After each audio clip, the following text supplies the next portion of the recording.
vocabulary kanila, yung experience, tayo kayo kanila. That's the way, the best way to revenge is to help.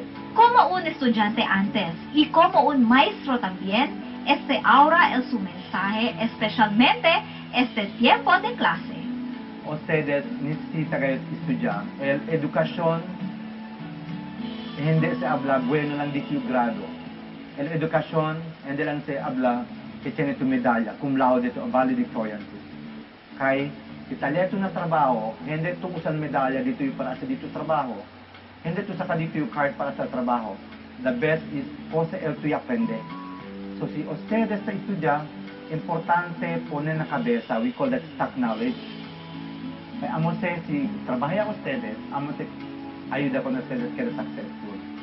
And experience is the best teacher. So, el mga maestro y maestra, sabi kita kida real models na dati mga estudyante. So, hindi kita nisita man abroad pa, hindi kita nisita kida alto rango. In the four corners of our classroom, pwede kita kida successful in many ways. Basta yan, nasagot kita, buena